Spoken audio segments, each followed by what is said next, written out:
Halo semuanya, Busam Privet. Assalamualaikum. Ketemu lagi sama aku Tatoy di channel baru aku. Dan di sini aku akan tetap share informasi ke kalian tentang beasiswa Rusia dan juga jalan-jalan di Rusia juga gimana rasanya. Dan di kesempatan kali ini aku akan jawab-jawab pertanyaan kalian yang udah kalian tanyakan tanggal 5 Januari 2021 kemarin. Tapi sebelumnya perkenalkan dulu kali ya, cerita dikit dulu. Jadi sebenarnya di akhir 2019 kemarin, aku dan temenku Dina, kalian tahu, kami udah bikin video kita berdua tentang share informasi tentang kuliah di Rusia juga. Cuman karena Dina udah selesai duluan dan dia udah pulang, tapi aku masih pengen lanjut untuk share informasinya. Jadi aku bikin channel baru ini. Itu kita udah bikin sekitar 20-an video dan itu udah menjelaskan gimana kita kuliah di Rusia dan jalan-jalannya juga, beberapa tips juga dari kita. Jadi untuk kalian yang mau cek videonya silahkan cari channelnya Tatoy Dina. Perkenalkan dulu, namaku Hartati Hayarsyad. Sering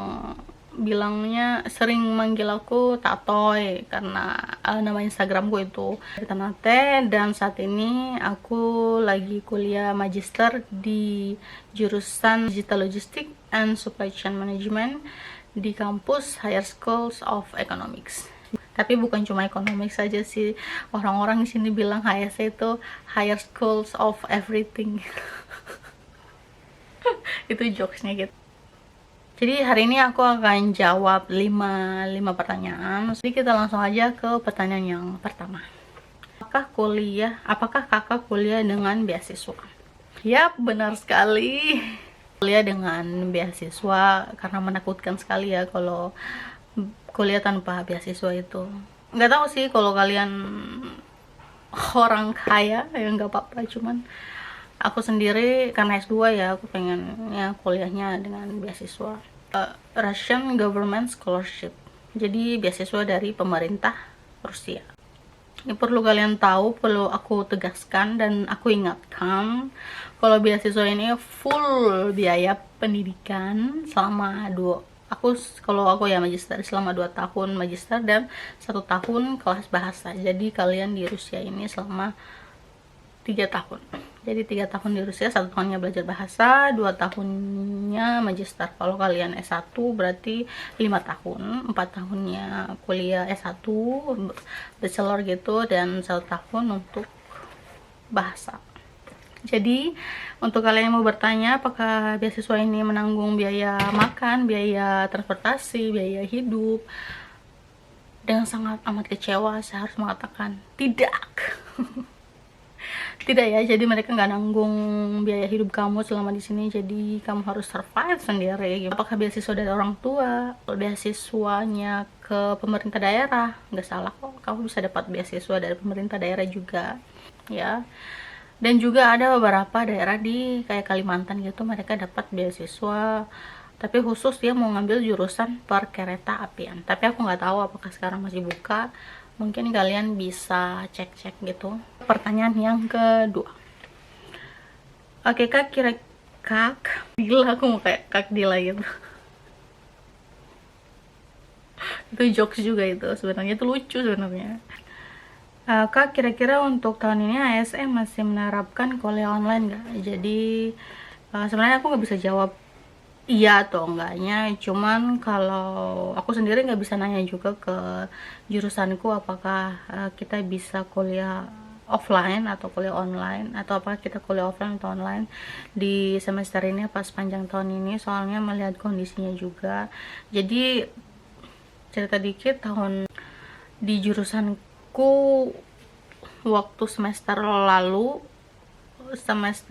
lalu gitu, mereka ajukan ke kita, kalian mau kuliah apa, kuliah online atau offline. Soalnya ada beberapa jurusan yang kuliahnya offline dan waktu itu kita masih offline kuliahnya, dan kita sendiri pengennya online. Jadi ya udah, kita bikin surat kita mau online, kita masukkan dan disetujui kalau kita bisa kuliah online. Tapi setelah itu ternyata semua jurusan ternyata kuliah online juga ujung-ujungnya. Dan untuk tahun ini, untuk semester ini prediksiku sih ya, untuk semester ini kita masih online, dan setelah semester ini baru offline kayaknya. Soalnya kasus di Rusia, di Moskow khususnya itu juga masih tinggi. Untuk penderita COVID-nya itu tiap harinya tuh masih naik-naik gitu. Jadi sebenarnya masih online deh kabar buruknya untuk semester ini ya. Untuk soalnya ini nanyanya untuk tahun ini. Kalau semester depan mungkin kemungkinan offline kok.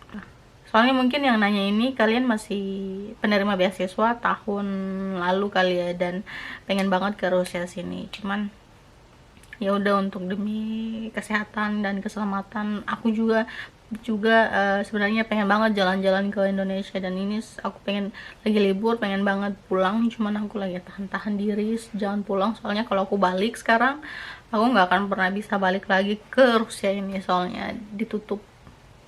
Untuk ke orang Indonesia ditutup pintunya, jadi nggak bisa masuk ke sini. Kalau udah keluar nggak bisa masuk ke sini lagi gitu. Nanti aku bakal repot sendiri lah kalau aku kuliahnya dari Indo gitu. Tapi banyak teman-temanku yang pulang gitu, banyak banget, makanya di sini aku sendiri aja. Bahkan teman-temanku juga, teman-teman kamarku orang Rusia sebenarnya, cuman mereka pulang juga. Ya iyalah, ngapain di sini. Oke, pertanyaan yang ketiga, mau nanya kak, kan kakak pakai behel ya kak, itu selama di Rusia apa pernah kontrol kak? Jawabannya tidak. Jadi selama di Rusia ini aku tidak pernah kontrol gigi. Mau lihat tuh gigi aku pakai behel ini dari tahun 2018 awal. Dari 2018 awal, sekitar bulan Januari aku pakai, dan bulan Oktober aku kesini di tahun yang sama. Dan selama belajar bahasa itu sekitar 8 bulanan, setahun, tapi kita hitungnya setahun, 8 bulanan, sampai bulan Juni. Dari Oktober sampai Juni itu aku nggak pernah kontrol. Dan setelah itu aku pulang ke Indonesia selama 3 bulan, soalnya itu libur summer, jadi aku pulang. Dan disitu aku kontrol lagi sama dokterku sekitar 3-4 kali, agak banyak kan gitu. Dan disitu aku bilang ke dokterku aku bakalan balik ke Rusia lagi, dan mungkin gak kontrol selama setahun. Soalnya itu aku nggak tahu kalau aku nggak bisa pulang summernya, soalnya aku rencana pulang juga pas summer, ternyata nggak bisa pulang. Kenapa alasanku nggak pernah kontrol di sini? Karena biaya yang sangat tinggi. Jadi biaya kesehatan di Rusia itu gila banget lah. Semahal-mahalnya di Indo, lebih mahal lagi di sini. Jadi ada temanku pernah, dia bilang dia pakai behel, dia pasang behel di Rusia ini. Katanya pasang behel sama beberapa kali kontrol itu dia bisa naikin ibunya haji gitu. Bisa dibayangin kan seberapa mahalnya sampai naik haji lo pasang behel doang. Gigiku itu nggak parah-parah banget, bukan yang tonggos atau bukan yang berantakan banget, cuman karena gigiku itu renggang gitu.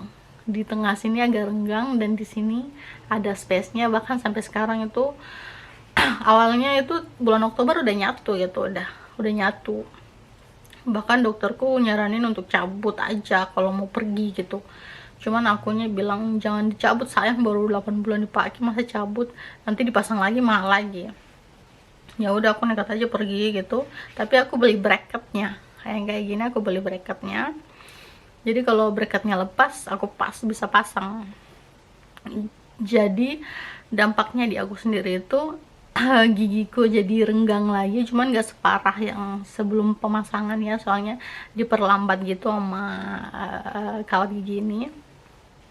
Dan yang kedua, bisa lepas loh, kawatnya itu bisa lepas. Aku udah lepas satu di sini, itu gara-gara apa ya, gara-gara nyemilin tulang ayam gitu, dan ternyata lepas di sini. Dan itu jadi pembelajaran yang penting banget untuk aku. Nggak akan pernah makan yang keras-keras, nggak akan buka plastik pakai gigi, atau nyemilin tulang ayam lagi. Itu udah pantangan banget buat aku. Jadi selama di sini aku menghindari makan makanan yang keras-keras. Iyalah, makanan Rusia apa sih yang keras? Kayak nggak ada, lembut semua di sini. kalau di Ternate baru makan sagu ya kan, keras banget lagi ya, ya Allah, keras banget itu. Dan yang giginya, kasus giginya nggak parah-parah banget, nggak apa-apa sih sebenarnya. Soalnya ada temanku juga yang di Indo juga, sebenarnya dia cuman nggak konsul setahun juga dia nggak apa-apa. Yang penting kasus giginya nggak parah. Cuman kalau kasusnya parah gitu, ya udah mendingan kalian konsultasilah ke dokter kalian gimana terbaiknya. Pertanyaan keempat, kalau nggak bisa bahasa Rusia dan ngambil seleksi langsung di HSE gimana kak? Oke, jadi aku gambarin keadaan Rusia dulu ya. Jadi orang-orang sini tuh dikit banget yang bisa bahasa Inggris, dikit banget, bahkan untuk selevel profesor loh. Profesorku ada yang nggak bisa bahasa Inggris, cuman mereka yang udah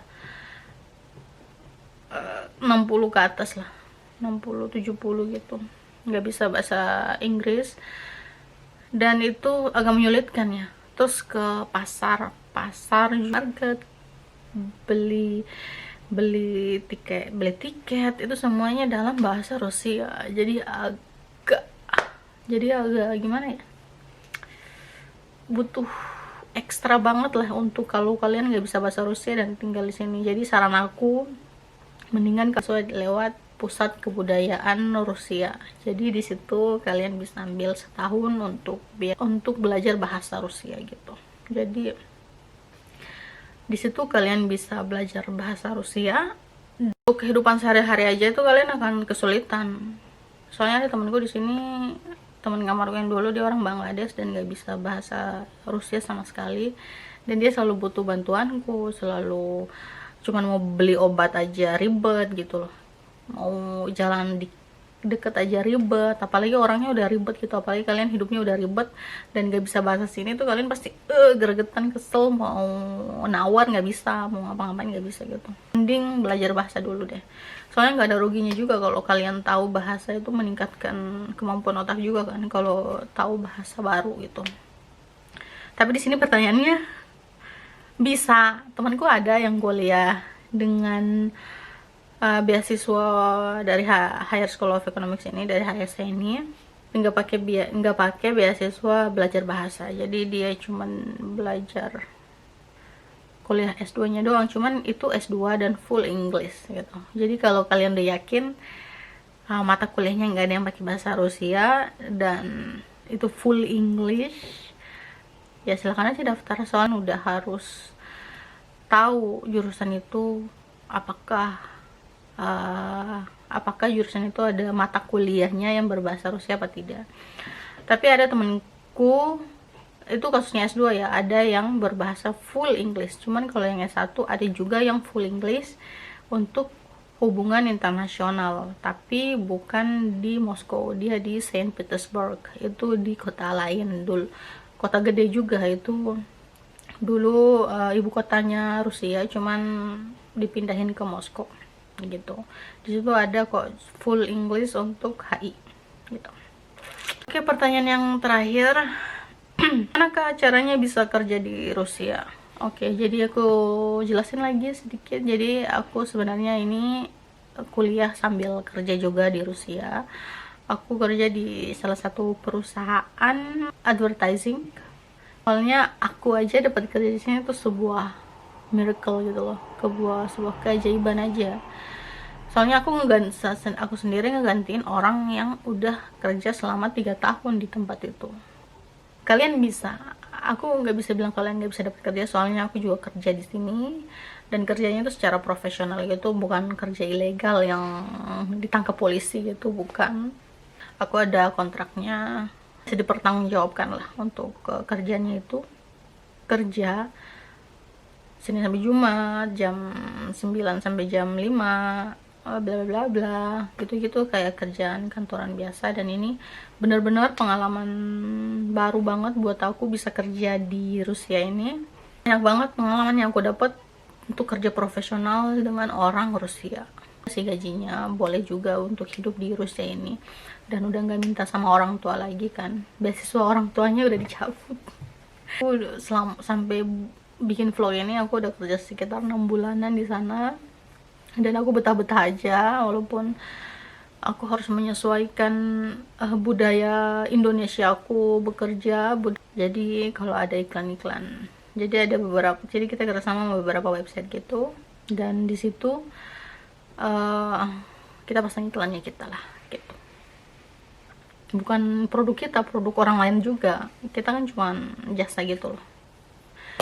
Seperti itulah untuk dapat pekerjaan, untuk dapat kerja di Rusia itu bukannya nggak mungkin, tapi agak sulit, apalagi di tengah pandemi seperti ini, semua ekonomi lagi anjlok. Dan aku ceritain dulu ya, jadi waktu itu aku nggak tahu kalau kita bisa kerja di sini, tapi ada salah satu temanku yang temanku yang kerja di situ, kemudian jadi dari salah satu menjadi salah dua menjadi salah tiga bagian YouTube. Kalau aku kan di website. Ya udahlah, aku download namanya di sini untuk cari kerja di Rusia itu namanya Haharu atau Haharu gitu. Ada aplikasinya, bisa di download, di CV-nya pasang nomor telepon, nggak ribet lah, itu kayak Jobstreet gitu loh, kayak aplikasi Jobstreet gitu, cuman di sini lebih nggak ribet, lebih simple. Dan kalian bisa pilih untuk pekerjaan yang native speaker aja, soalnya aku udah coba untuk yang bahasa Inggris dan mereka nggak terima untuk yang bahasa Inggris, mereka lebih terima untuk yang native speaker, yang pasarnya gede, orang-orangnya banyak, ramah, ekonominya nggak terpuruk banget, politiknya juga di mata internasional juga masih aman. Jadi untuk pasar di Indonesia itu masih bagus gitu. Aku dapat informasi tentang ternyata temanku ada kerja di situ, ya udah aku daftar, aku pantau aja perusahaannya, kalau lagi buka lowongan aku masukin. Tapi ada satu hari ternyata buka, itu bulan Februari 2020. Ya udah aku masukin CV-nya, kirim CV, dipanggil lah untuk wawancara. Di situ ternyata ada satu orang Indonesia juga, dan mereka cuma butuh satu dan yang daftar 2 gitu. Ya udah, dan dia S3, bahasa Rusianya bagus, bahasa Inggrisnya cus, dan aku juga udah enggak, maksudnya ya udahlah, aku nggak mungkin dapat kesempatan ini, dan benar sekali aku nggak dapat kesempatannya, yang dapat kakak itu. Tapi nggak apa-apa lah, mungkin aku disuruh Allah untuk fokus belajar aja. Ya udah, setelah itu aku udah nggak pernah nyari pekerjaan lagi. Bulan Maretnya, sekitar pertengahan Maret gitu, dipanggil lagi untuk wawancara, tapi di bidang yang lain, bukan di YouTube itu, tapi di website. Aku wawancara, nyaman-nyaman aja, ketemu juga sama orang Indo yang kerja di situ, ketawa ketiwi. Tapi nggak dipanggil-panggil sampai bulan Juli, bahkan sampai Juli nggak dipanggil-panggil. Ini orang serius nggak sih nyari? Maksudnya nggak dikasih informasi apapun, ditolak apa gimana. Terus aku nanya kan, udah 2 mingguan gitu, apakah gimana nih, apa diterima apa enggak, soalnya udah 2 kali wawancara. Terus dibilangnya soalnya kita lagi pandemi. Oh iya juga, aku mikir kayak juga ya, pandemi ya, jadi mereka nggak nerima karyawan baru di masa pandemi itu. Selama 3 bulan kan kita tahu lockdown itu, akhir Maret, April, Mei, Juni gitu, udah bener-bener lockdown kota ini, nggak bisa keluar, dikunci semua akses kita untuk pergi kemana-mana. Ya udahlah, bukan rezeki aku lah kan ya. Aku udah nggak berharap lagi untuk dapat kerjaan itu. Dan di Juli awal aku dapat tawaran dari mereka, katanya kantornya mereka udah buka dan gak perlu wawancara lagi atau apa lagi gitu. Aku langsung diterima kerja pada bulan Juli awal itu, dan disuruh datang minggu depannya gitu. Ternyata kalau Allah mau ngasih rezeki itu ya di waktu yang tepat. Soalnya mungkin waktu itu aku lagi stres banget kuliah di semester itu juga emang banyak padat banget. Dan aku juga seneng banget karena aku orang yang nggak pengalaman di bidang advertising. Aku lebih banyak dapat pengalaman gimana kerja sama orang asing, mempertajam bahasa Inggrisku dan bahasa Rusiaku. Jadi gitu. Jadi kerjaan aku ini native speaker untuk website di Indonesia gitu. Oke, itulah 5 pertanyaan yang sudah aku jawab. Pengen banget minum. Dan terima kasih untuk kalian yang sudah menonton. Terima kasih yang sudah mendengarkan. Sampai ketemu lagi di video selanjutnya. Oke.